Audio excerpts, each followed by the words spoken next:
கௌரவர்களுக்கும் பாண்டவர்களுக்கும் வில்லாசிரியர் துரோணாச்சாரியர். அவருக்கு ஒரே மகன்.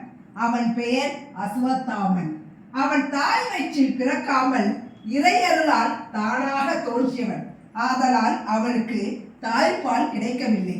பசுப்பால் வாங்குவதற்கும் வசதி இல்லை. தம் நண்பனான பாஞ்சால மன்னனிடம் சென்று ஒரு பால் பசு தரும்படி கேட்டார் துரோணாச்சாரியர். பாஞ்சாலன் பால் பசு தராமல் துரோணாச்சாரியரை அவமதித்து அனுப்பினான். துரோணாச்சாரியர் பால் கிடைக்காமல் அவதிப்படுகின்றார் என்று கேள்விப்பட்ட ஒரு வள்ளல் 2 பாலாடுகளை அவருக்கு வழங்கினார். அந்த ஆடுகளை கண்ட கள்வன் ஒருவன் அவற்றை திருடிச் செல்ல தருணம் பார்த்து கொண்டிருந்தான். ஒரு அரக்கன் துரோணாச்சாரியரை தனக்கு ஆகாரமாக்கிக் கொள்ள காலம் கருதி இருந்தான். ஒரு நாள் கள்வன் ஆடுகளை திருட துரோணாச்சாரியரின் ஆசிரமத்தின் அருகே பதுங்கியிருந்தான்.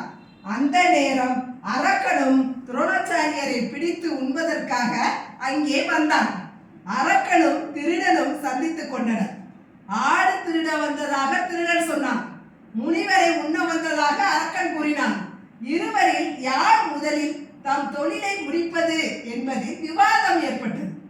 அரக்கன் நான் தான் முதலில் முனிவரை தின்பேன் என்றான். அதற்கு திருடன் நான் தான் முதலில் ஆடுகளை திருடுவேன் என்றான். இதனால் விவாதம் வலுத்தது. இதனை புரிந்து கொண்ட துரோணாச்சாரியர் அவர்களின் நிலைமையை உணர்ந்து கொண்டார்.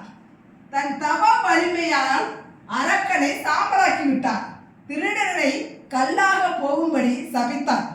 குரு நிலத்தை அடுத்த காட்டில் இன்றும் அந்த கல் இருப்பதாக பேசிக் கொள்கிறார்கள். இது ஒரு நாடோடி மக்களின் வாய்வழி கதை.